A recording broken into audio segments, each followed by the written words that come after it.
White House itself isn't quite nuke-proof, but there's an underground bunker that is.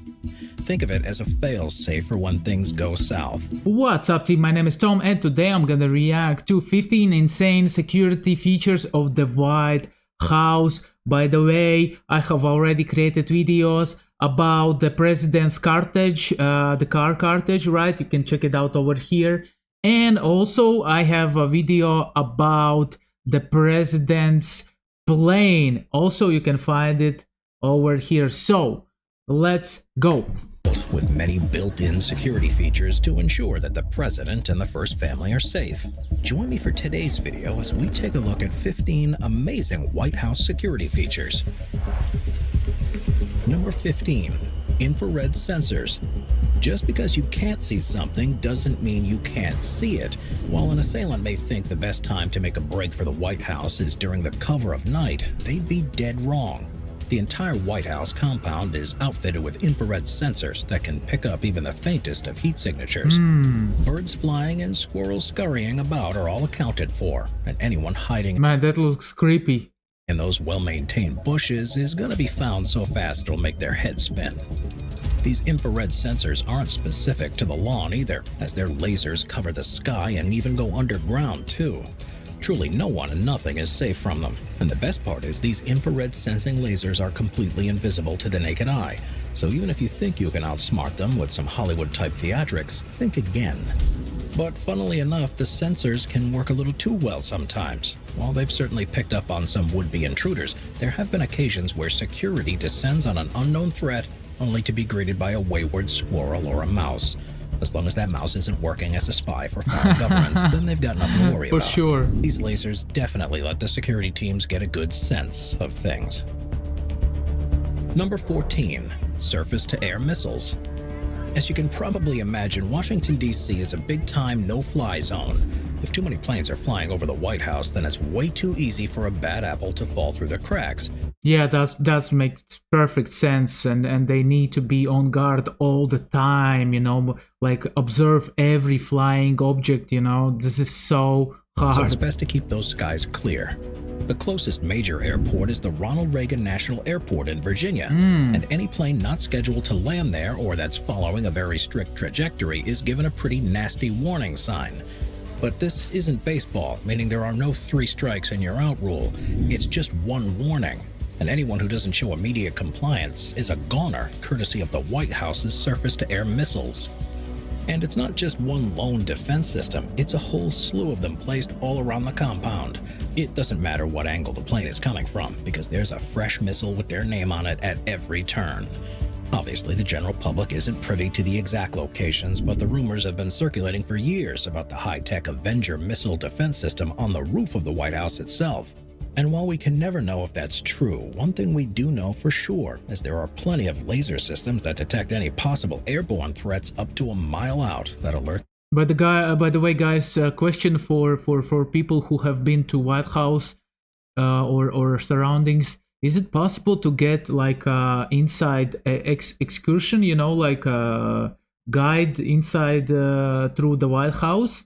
Yeah, that would be nice to know. Also, don't forget to like, subscribe, click the bell for notifications, guys. Don't forget, very important. The necessary air defense systems. Number 13, drone-proof technology. While the airspace over the White House has been a strict no-fly zone for some time, they were quite unprepared for the onset and accessibility of drone technology. Yeah, the White that's House true. has learned the hard way at the beginning of 2015 when a drone was found on the White House lawn. Surprisingly, the drone avoided detection while in the air due to lack of heat signature. But as soon as it hit the ground, all of the proper alarms went off. Every agent on the premises went into fight mode. Security teams quickly scrambled and were on scene in moments looking for the operator. Luckily, though, it wasn't some nefarious force, but rather a White House employee just having some fun at the end of their shift.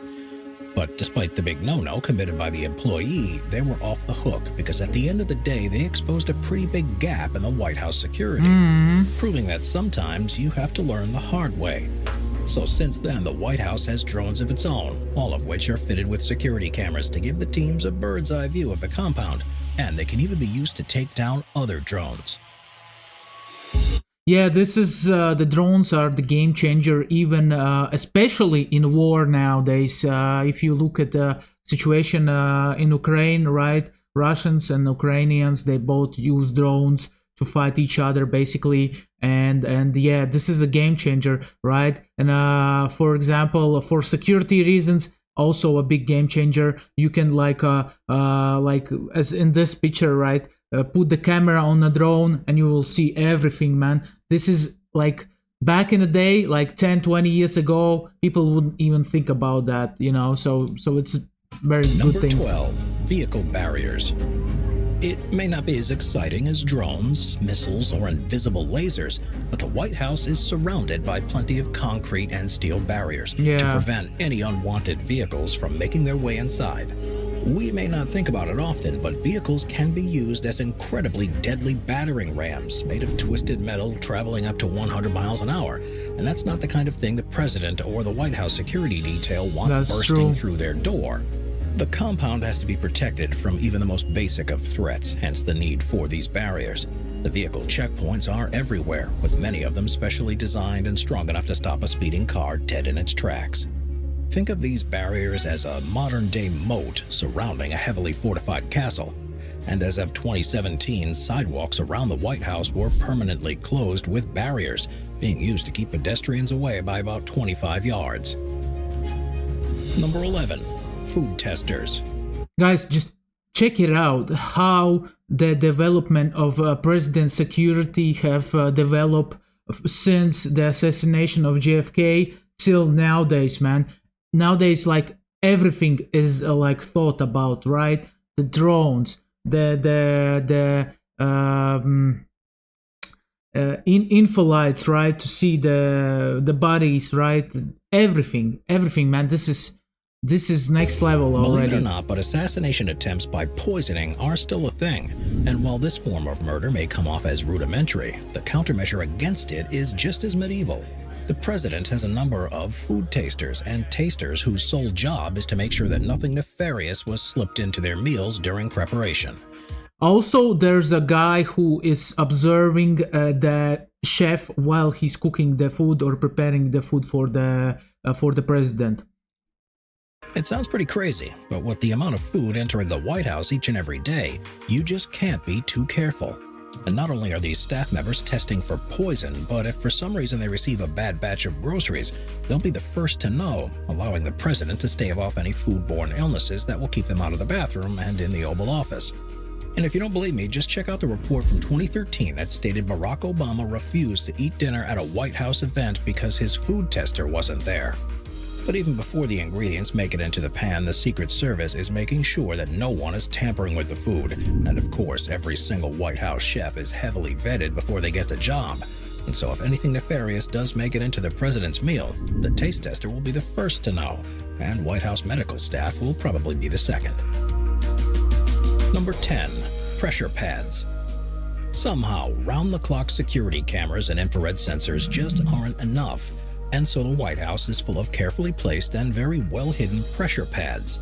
Yes, there are the sensors under the grass on the lawn to alert security of any unwanted visitors, but more importantly, they're placed all throughout the floors of the building itself. But is this so they can quickly detect burglars? Not so much. The floor sensors let security know where the president is at all times. If they were in the Oval Office, all they need to do is track those footsteps to see where he's going next. Think of it as the Marauder's map running for 24 hours a day.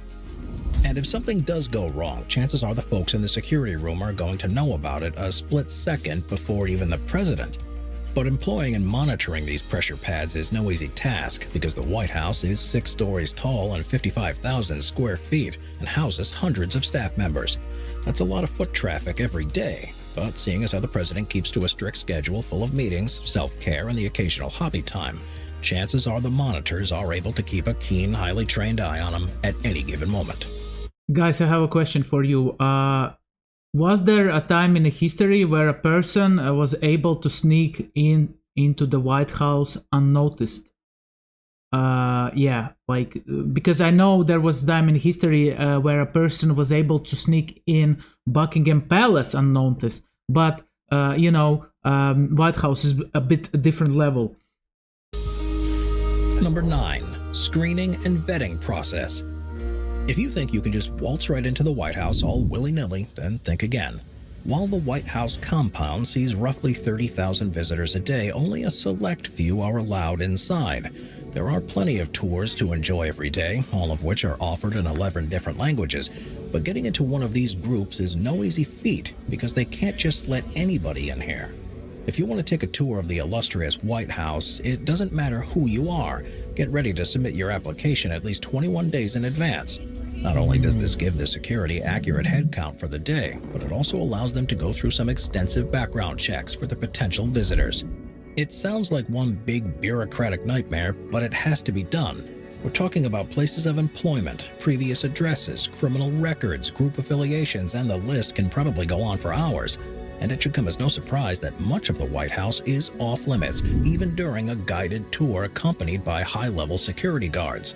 There are some rooms of the White House that will just have to remain a secret to the regular folk forever, I suppose. And while carrying a firearm may be legal in the United States, it's best to leave those locked up at home before you go to the White House. Number 8. Bulletproof windows. Yeah, When you well, look at the White House that one makes perfect sense. head-on, it's hard not to notice all of the windows. There are about 22 from that view alone. But the illustrious home of the POTUS actually has 147 windows in total. Even the president puts their that's a backs lot. to a window in the Oval Office. Now, if you've got a criminal mind, that seems like 147 different opportunities. Luckily, though, you'd be dead wrong, because each and every White House window is made of extra thick bulletproof glass. The odds of someone getting close enough to the White House with a firearm are pretty slim. But as recently as 2012, someone managed to slip through the cracks and attempt to shoot through the windows with a high-powered rifle from over What? 2,000 feet away. But their Oh my efforts were gosh. futile because of the reinforced ballistic glass, which essentially caught the bullet without any issues.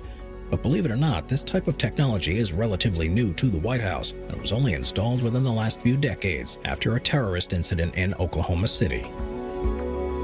Number 7. Guard dogs. Dogs aren't just man's best friend, they're also the president's best friend. It's pretty typical for the president's pets to roam the White House grounds, but don't be surprised to see some loyal guard dogs as well. Humans can only move so quickly on 2 legs, so it's important that some 4-legged friends can make it to the scene in a flash. And while it may sound a little silly for the White House to have something so simple as guard dogs, they've proven their worth over the years. Well, I wouldn't say that guard dogs are silly. I think they are very efficient weapon against intruders. Come on, man. It has four feet, right? 4 paws, and it can run very fast, and it can attack with the teeth. You know, it can be pain in the ass, right? So. The dogs, specifically Belgian Shepherds, have been used by the Secret Service ever since 1975. And while they may be highly trained professionals ready to chase, bite, and tear up an assailant, they're still safe enough to be around children. To be a Secret Service dog, they need to complete a 20-week training course with their handlers before starting the job, and they can work all the way to 10 years old. In more recent years, the dogs Hurricane and Jordan came to the rescue of President Obama when someone managed to jump the White House fence. The dogs were instantly deployed and ran at the assailant at 30 miles an hour. That's what I'm saying, guys. That's what I'm saying. It makes Sure, perfect they may have sense. taken a few licks during the tussle, but they brought him down and kept him there until their handlers could arrive on the scene. And not only was the jumper charged with trespassing, but hitting these White House guard dogs constitutes assaulting an officer. Number 6. Nuke-proof. Hopefully, it Wow. never comes to this, but the threat of a nuclear war is a very real one.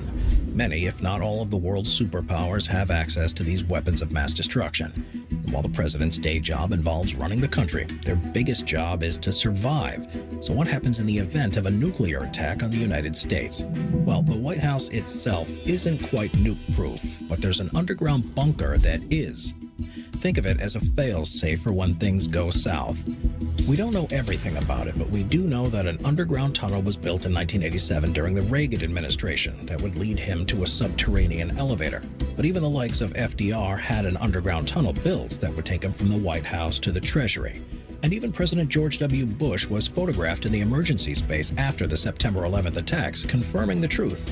But This is interesting why that bunker was not built during the Caribbean crisis, because the Soviets had the nukes nearby the border, so it would make perfect sense. 2010, much of the White House lawn was excavated for 2 years, with many people speculating that a new high-tech bunker was being built. The entire project took 2 years, and since that time, the White House has yet to release what exactly was put down there. Number 5. The steel fence. With things like secret underground bunkers, guard dogs, and anti-aircraft missiles, you'd think that the White House has everything just about covered. But you'd be wrong, because while it may not be as glamorous as those aforementioned countermeasures, sometimes simplicity is the most effective tool. Case in point with the White House fence. And to think that this security feature has been staring you right in the face this whole time. And believe it or not, but the fence wasn't always surrounding the White House. There was a brief point in time when the White House grounds were open to all. It was a much different time then, but in 1801, President Thomas Jefferson put up the first fence, which was quite low and seemed to be more for decoration and ceremony than a functional barrier. The fence underwent plenty of changes over the years, with one of the more exciting times being the Taft presidency, when he allowed his livestock to roam the front lawn. But what was once a simple barrier is now an 11-foot-tall rebar and steel fence, complete with sharp pointed ends to keep climbers away. But the coolest feature of this fence is the hidden pressure sensing technology, which alerts the security teams the moment that somebody touches it. The fence gives an all-new meaning to what you can look at, but what you can't touch. Number 4. Ghosts. What better... Literally, they went next level. Everything is thought about. As I said before, even the fence, man. This is mad. way to keep people out than with a good scare. Plenty of people have come and gone during the White House's long history, so it's safe to say that a decent amount of people have claimed that it's haunted. Plenty of former presidents, first ladies, and staff members are said to roam the many halls of the White House, but one in particular seems to come up a lot: the ghost of Abraham Lincoln. There are numerous stories of residents, staff members, and even visitors catching a glimpse of Lincoln's specter, and even the likes of Winston Churchill claimed Lincoln was there to greet him in a White House bathroom.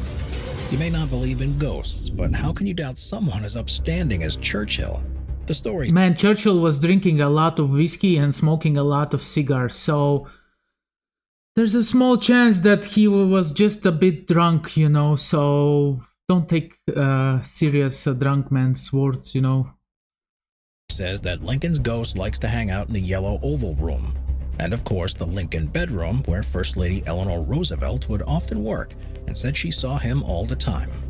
And because animals are so in tune with our Earth, it should be easy to believe that Ronald Reagan's dog Rex would bark at Lincoln's ghost as it stood at the doorway of his old bedroom all the time. Perhaps his spirit still roams the halls as a reminder for current leaders to be honest, or maybe he's there to help with security by scaring any intruders. Number 3. Roof security. Now that we've gotten presidential ghosts and goblins out of the way, we can tackle more pragmatic security measures. While we know White House security has multiple eyes in the sky with their drones, you can't forget about the fellows on the roof. The White House roof is dotted with sharpshooters armed with high-powered sniper rifles who survey the scene day in and day out, always on alert. Dressed in all black and working in pairs, these rooftop snipers are incredibly intimidating. And to make things even more serious, they are quite literally some of the best in the world.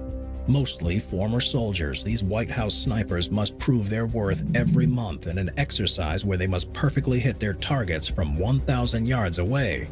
And if you miss, you're out of there. Come back next month. Because the president can't afford to have anything but the best when it comes to their safety. And just to show off how good they are, the snipers can sometimes... I just wonder how long their shift lasts. Like, what, 4 or 5 hours? 3 hours, and how often they switch. Confidential information. Day when the sun is out and the sky is clear, letting you know that they're always watching. Number 2. Air filtration system. Having a poison food tester isn't the only way an American president can stave off intense illness or even death. Air circulation is important, and seeing as how opening up the windows defeats the purpose of bulletproof glass, the White House needs a good air filtration system. It may sound a bit silly, but the necessity for fresh, clean air is too important. Think of how many people live and work in the White House.